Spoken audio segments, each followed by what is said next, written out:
Assalamualaikum warahmatullahi wabarakatuh. Perkenalkan, nama saya Rima Gustina, NIM 2243025823, Program Studi Pendidikan Guru Madrasah Ibtidaiyah Fakultas Agama Islam Universitas Muhammadiyah Palangkaraya. Di sini saya akan menjelaskan tentang Down Syndrome pada anak usia dini untuk memenuhi tugas mata kuliah pendidikan anak berkebutuhan khusus. Nah, kita lanjut kepada pembahasan pertama, yaitu membahas tentang definisi dari Down Syndrome. Apa itu Down Syndrome? Teman-teman mungkin bisa memahami bahwasanya Down Syndrome itu adalah kelainan yang terjadi pada anak usia dini atau kelainan bawaan. Nah, Down Syndrome ini adalah kelainan genetik yang terjadi ketika seseorang memiliki salinan tambahan dari kromosom ke-21.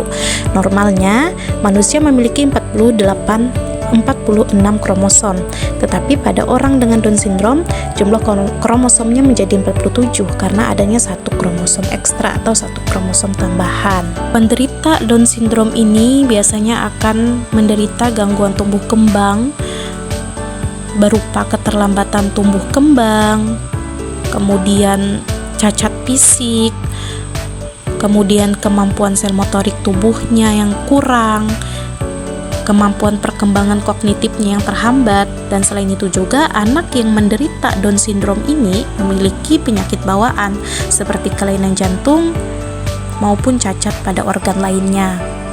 Selanjutnya, karakteristik Down Syndrome. Yang pertama yang dapat kita lihat karakteristik dari penderita Down Syndrome ini adalah bentuk kepalanya. Bentuk kepala pada anak Down Syndrome memiliki ciri yang khas, yaitu berukuran relatif kecil, mikrosefali, dengan kepala bagian depan anteroposterior yang mendatar. Pada usia bayi, bagian kepala atas akan terlihat lingkaran ubun-ubun yang berukuran besar, sehingga memang membutuhkan waktu yang lebih lama untuk proses perkembangan. Dan juga ukuran leher pada bayi Down Syndrome terlihat lebih panjang dibandingkan dengan ukuran leher bayi pada bayi yang normal. Karakteristik bayi Down Syndrome yang kedua adalah dapat dilihat dari bentuk mukanya. Bayi Down Syndrome memiliki bentuk wajah yang bulat. Nah, itu salah satu karakteristik atau ciri dari bayi Down Syndrome. Seiring bertambahnya usia, bentuk wajah bayi akan berubah menjadi lebih lonjong serta bagian wajah cenderung terlihat rata, teman-teman, sehingga menyebabkan ukuran hidung pada Down Syndrome ini menjadi lebih datar dan pangkal hidung yang pendek serta ukuran lubang hidung yang kecil sehingga sering menyebabkan adanya gangguan pernapasan. Nah, jadi memang tumbuh kembang fisik dari anak Down Syndrome ini ketika mengalami tumbuh kembang itu memang sering terjadi gangguan-gangguan ya, seperti gangguan pernapasan ini. Kemudian dapat juga kita lihat daripada bagian telinga. Anak dengan Down Syndrome memiliki telinga yang berukuran lebih kecil dari bayi normal biasanya. Letaknya sedikit lebih rendah dibanding posisi telinga pada umumnya.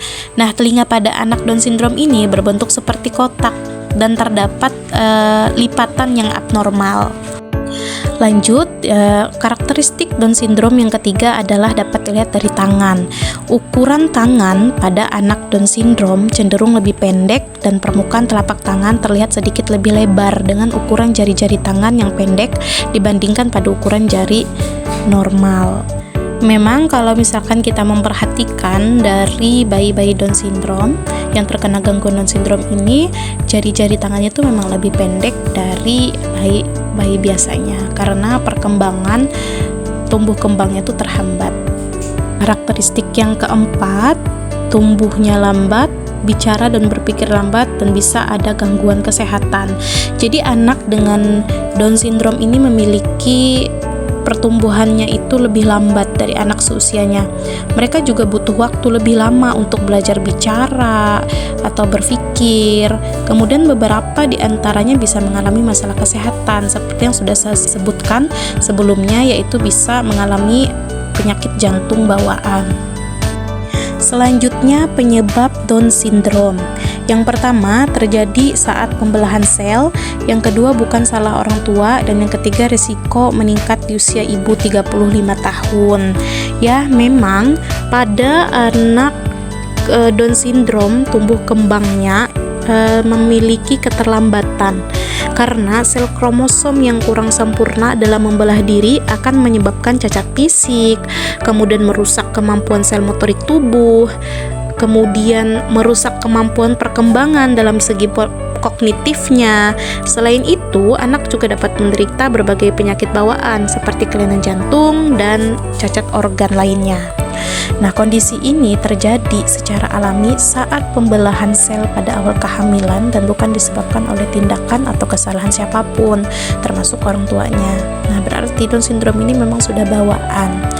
Down syndrome juga bisa dialami oleh siapa saja. Nah, tetapi risiko yang lebih tinggi untuk terkena Down syndrome ini adalah jika ibu hamil yang berusia di atas 35 tahun. Nah, kenapa pada usia 35 tahun memiliki resiko tinggi terkena Down syndrome ini? Karena seiring bertambahnya usia, sel telur wanita juga mengalami penuaan.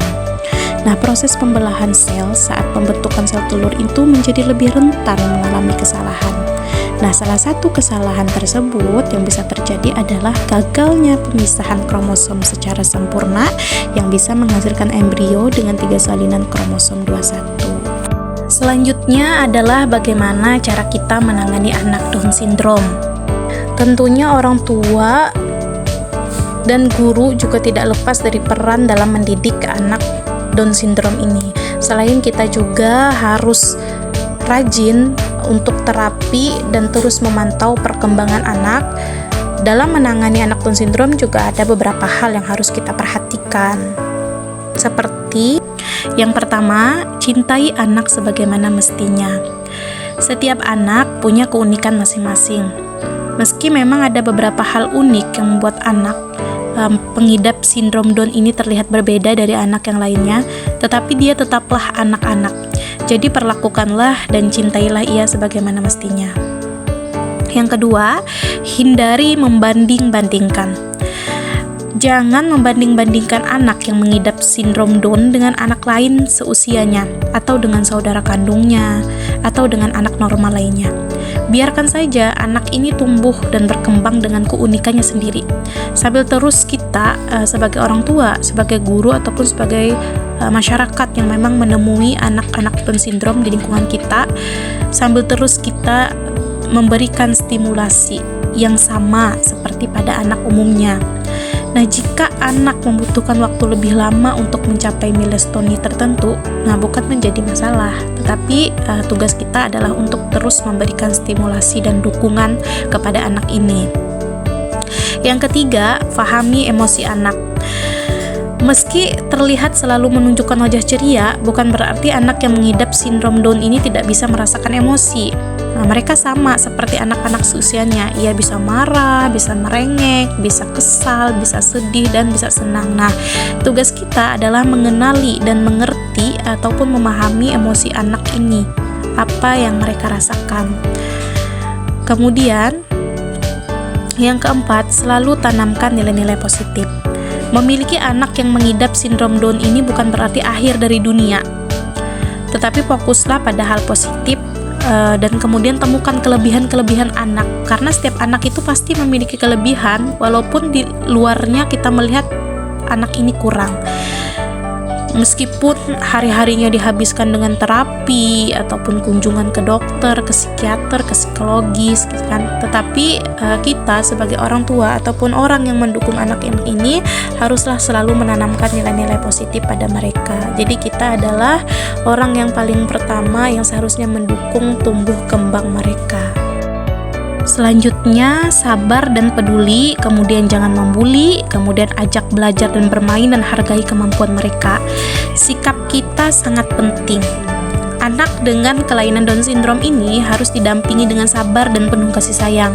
Jangan dibully atau jangan membuli ataupun jangan sampai menjauhi mereka. Ajak mereka belajar dan bermain bersama. Tunjukkan bahwa kita ini mendukung mereka dan menghargai setiap usaha mereka. Dengan dukungan dan nilai-nilai positif yang kita berikan kepada mereka, mereka akan merasa tidak sendiri dan mereka akan terus semangat bertumbuh, berkembang menjadi anak yang sehat, yang kuat, dan yang berbakat. Mungkin itu saja yang dapat saya sampaikan mengenai materi tentang Down Syndrome. Semoga bermanfaat untuk kita semua. Kurang dan lebihnya mohon maaf. Wassalamualaikum warahmatullahi wabarakatuh.